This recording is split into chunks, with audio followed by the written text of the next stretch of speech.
notre honorable collègue Farba Ngom, est convoqué et qu'il a le droit de se faire représenter par un député qui le défend. Et ce député qui le défend dans la commission, c'est moi, Aïssata Tall. Qu'on ne fasse pas de confusion. Dans cette commission, je ne suis pas un avocat. Je suis un défenseur tel que le prévoit l'article 52 de notre règlement intérieur.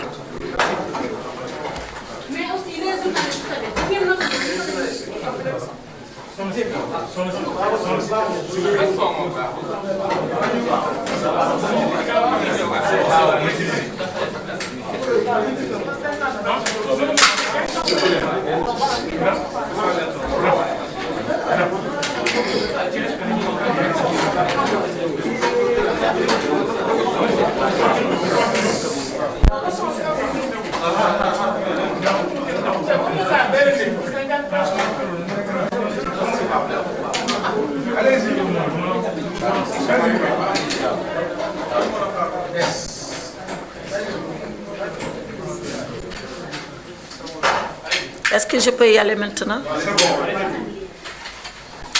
L'article 52 du règlement intérieur de l'Assemblée nationale dit que lorsque un député est convoqué devant la commission ad hoc qui examine la levée de son immunité parlementaire, il peut se faire assister par un autre député. Et c'est en cette qualité d'un autre député que j'assiste l'honorable Farba Ngom. Et la commission nous a entendus cet après-midi. Et cet après-midi, j'ai fait devant la commission une déclaration liminaire en 2 points. Le premier point, je ne sais pas si vous l'avez vu, mais on a commencé à véhiculer la rumeur que Farba Ngom refuse de comparaître devant la commission. Ce n'est pas vrai. Ce n'est absolument pas vrai. Farba Ngom n'a jamais refusé de venir devant la commission ad hoc. Farba Ngom est un député qui est titulaire de 4 mandats parlementaires. Il a eu un premier mandat en 2012, il a eu un deuxième mandat en 2017, il a eu un troisième mandat en 2022, je crois, ou 2021, 2022, et enfin, il a eu son 4e mandat le 17 novembre 2024. Donc je pense que de nous tous, c'est Farba Ngom qui est le député qui a été le plus investi et qui est titulaire des plus nombreux mandats. Et à ce titre,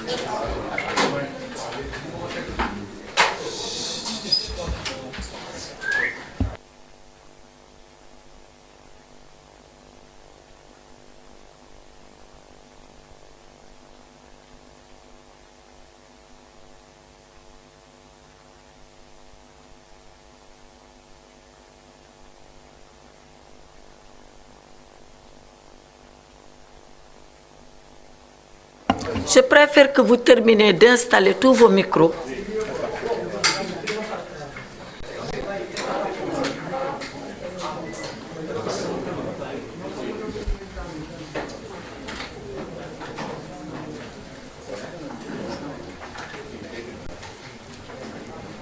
Est-ce que tous les micros sont installés maintenant? Un instant.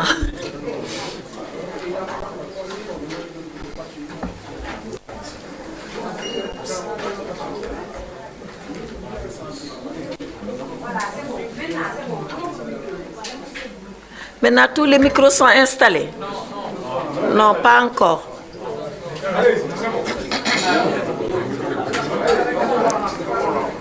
Non, attendez que tout le monde soit installé. Par courtoisie, on va attendre que tout le monde soit prêt.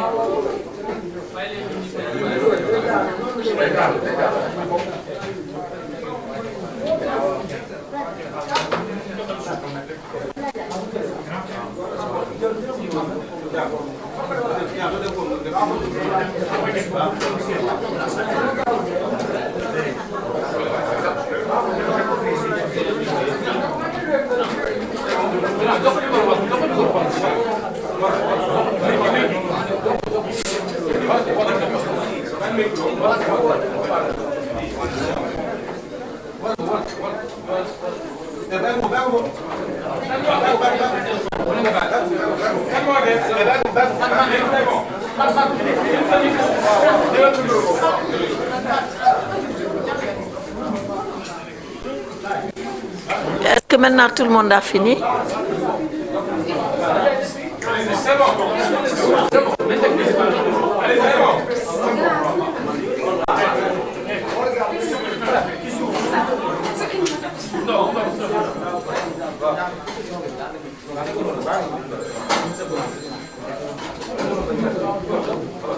Ok.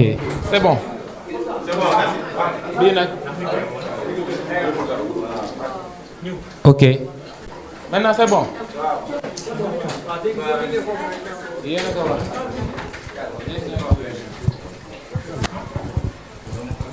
Ça va maintenant, tout le monde est prêt? Vraiment? C'est fini maintenant? Hein? Tout le monde est prêt? Voilà, donc je vous remercie.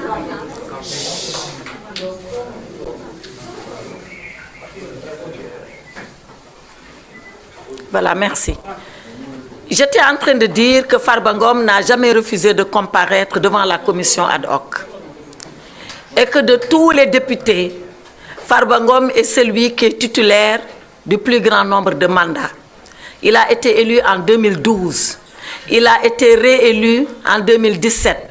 Il a encore été réélu en 2022 et il a été réélu le 17 novembre dernier en 2024 par toute la région de Matam qui a donné une victoire éclatante à Takku Wallu Sénégal sous la férule de Farba Ngom.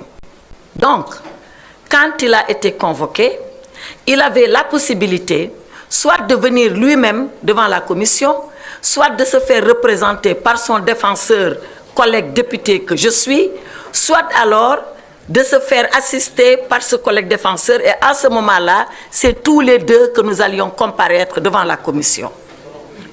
Farba Ngom a choisi, d'accord avec moi-même et après même consultation d'autres collègues députés, que seul son défenseur serait devant la commission. Voilà pourquoi je suis partie seule. Alors pourquoi Farba Ngom n'a pas voulu y aller lui-même? Il a voulu mettre ses collègues députés à l'aise.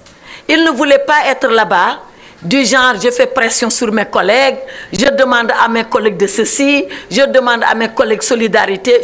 Il a dit non. Je les mets à l'aise, je m'abstiens d'y aller et je laisse mon collègue défenseur le faire pour qu'il soit totalement à l'aise, libre de toute pression morale venant de ma part. Voilà la raison pour laquelle Farba Ngom n'est pas venu, comme la loi lui en donne la possibilité. Et voilà pourquoi je suis partie seule devant la commission, comme la loi nous en donne la possibilité, le député Farba Ngom et moi-même. Maintenant, l'autre point de ma déclaration, c'est de dire qu'est-ce que nous avons fait, nous, en tant que défenseurs de Farba Ngom, devant la commission. Lorsque je suis arrivée, j'ai soulevé une question préjudicielle. La question préjudicielle, c'est un problème qu'on pose avant même d'examiner le fond du dossier. C'était quoi ce problème? Ce problème, c'est que personne n'a vu le dossier de Farba Ngom. Depuis qu'on parle, on parle sur des hypothèses, on parle sur des supputations, on parle sur peut-être que, mais personne ici au Sénégal, en dehors de quelques autorités judiciaires, n'a vu le dossier de Farba Ngom. Est-ce qu'on lui reproche des coups et blessures volontaires? Est-ce qu'on lui reproche